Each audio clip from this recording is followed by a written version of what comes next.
số sang nhé nhìn đấy nhom miền mà sen pi bọc hết á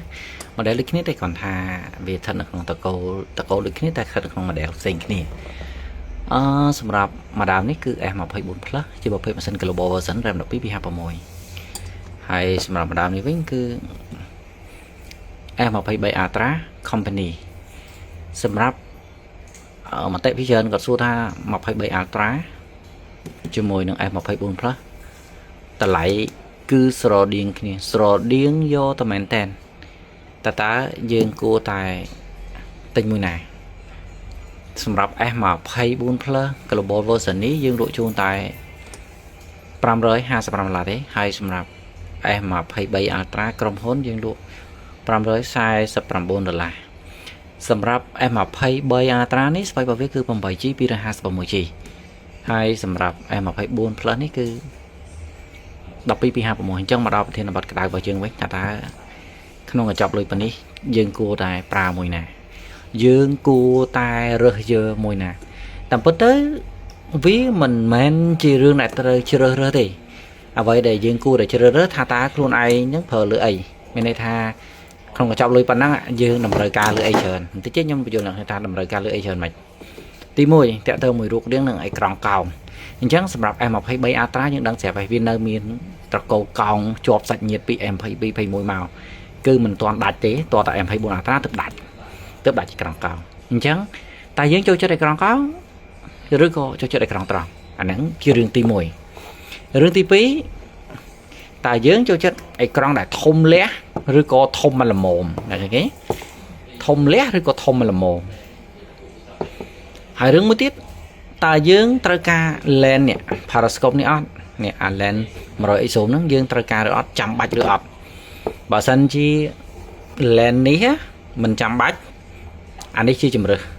តែបើចាំបាច់ lens នេះ F23 Atra ជាជំរើសហេតុអីបានខ្ញុំនិយាយចឹងទី1សម្រាប់ F24 Plus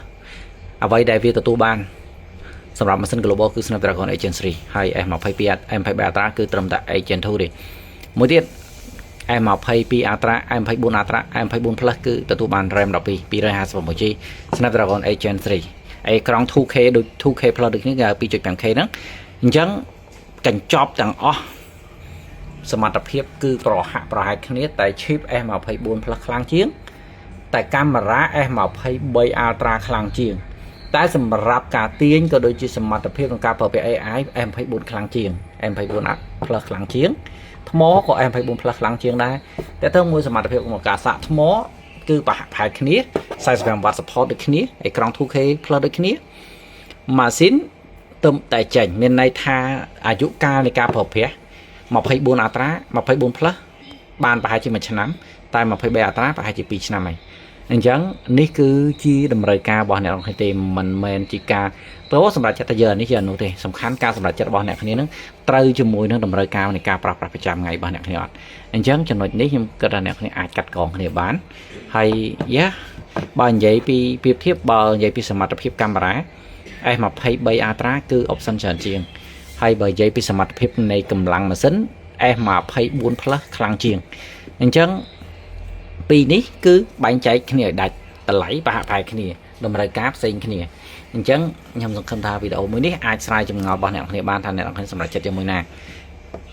ពួកពីរនេះគឺខាងហាក់លីមានលក់ទាំងពីរតែម្ដងអ្នកគ្នាសម្រេចចិត្តជាមួយណាក៏បានដែរតែខ្ញុំបញ្ជាក់តិចណាសម្រាប់ M24 Plus នេះបើសិនជាអ្នកគ្នាទៅទិញរបស់ TH ក៏ដូចជារបស់ company យើងក្នុងស្រុកគឺអ្នកគ្នានឹងមិនទទួលបាន Snapdragon 8 Gen 3ហ្នឹងទេអ្នកគ្នាទទួលបាន Exynos 2400អញ្ចឹងអ្នកគ្នាដឹងហើយ Exynos 2400គឺតើតើមួយលបឿនគឺអត់ stable ទេមានន័យថាស្ថិរភាពលបឿនរបស់វាគឺមិនថេរទេហើយការស៊ីថ្មរបស់វាក៏ខ្លាំងជាង Snapdragon ដែរហើយមួយទៀតគឺការ run លើកម្មវិធីធំគឺវាអត់មានគេហៅថាអត់សូវបានល្អទៅលើកម្ដៅហ្មងទេអញ្ចឹងអ្នកគ្នាអាចនឹងយល់នៅចំណុចនេះបានអញ្ចឹងអ្នកគ្នាមុននឹងសម្រាប់ចិត្តទិញអ្នកគ្នាអាចមើលវីដេអូនេះបានអ្នកគ្នាអាច share ទុកមើលបានអត់អីទេអញ្ចឹងតម្លៃប្រហែលគ្នាសមត្ថភាពស្រដៀងគ្នាមកល្មមភាពខុសគ្នាក៏ដូចជាសមត្ថភាពផ្សេងគ្នាអញ្ចឹងអ្នកគ្នាអាច select ខ្លួនឯងទៅ ហើយទាំងអស់នេះមានលក់នៅហាក់លីដូចគ្នាទេអញ្ចឹងស្រឡាញ់មួយណាក៏បានដែរកញ្ចប់កាមេរ៉ារៀងស្អាតម្យ៉ាងម្នាក់ទេហើយ E24 គឺអេក្រង់ស្មើទូស្អាតជ្រុងនេះបែបនេះសំខាន់លើការស្រឡាញ់រូបរាងរបស់វាទេថាតើអ្នកនេះគួរតែយកមួយណាអញ្ចឹងខ្ញុំមានតែប៉ុណ្នេះទេសម្រាប់វីដេអូនេះសង្ឃឹមថាអ្នកគ្នាវីដេអូនេះនឹងស្រាយចម្ងល់សម្រាប់អ្នកដែលគាត់ព្រមនឹងទិញ S23 Ultra ឲ្យកង M24 Plus អរគុណច្រើនបាយបាយសួស្តីអ្នកគ្នានេះខ្ញុំមាន iPad មួយនេះគឺ iPad M2 256GB គឺជាប្រភេទ iPad 12.9 Sixth Generation អញ្ចឹងវា M2 មួយដើមនេះគឺយើងមកជាកញ្ចប់ set ហ្មងឆ្នាំងសា original keyboard Magic original 13 inch មាន trackpad យ៉ាងឃើញហ៎បាទអញ្ចឹង keyboard មានពីរប្រភេទដែរគឺមានធម្មតាក៏ជា original ដែរតែមិនមែន Magic ទេគឺធម្មតាមួយទៀតគឺ Magic គឺមាន trackpad ហើយមួយទៀតគឺ Pen 2 generation ជំនាន់ទី2នេះក៏យើងមកជាមួយ tablet មួយនេះដែរសម្រាប់ iPad មួយដើមនេះគឺ Wi-Fi 251G អ្នកគ្នា spec ប៉ុណ្ណឹងល្អអញ្ចឹងសម្រាប់អ្នកដែលត្រូវការ tablet យកទៅធ្វើការអូខេអ្នកគ្នាអាចចារណា tablet មួយនេះបានសម្រាប់ iPad M2 នេះគឺតម្លៃល្អមែនទេអ្នកគ្នាតម្លៃខ្ញុំផ្ដល់ជូនពិសេសមែនទេទាំង keyboard ទាំង Pen generation 2នេះគឺយើងផ្ដល់ជូនត្រឹមតែ$849ទេM2 $849ហើយគឺ 12.9 inch ទេអ្នកគ្នា849 12.9 inch Wi-Fi 256G កូដ ZP បាទមកមួយ set បែបនេះ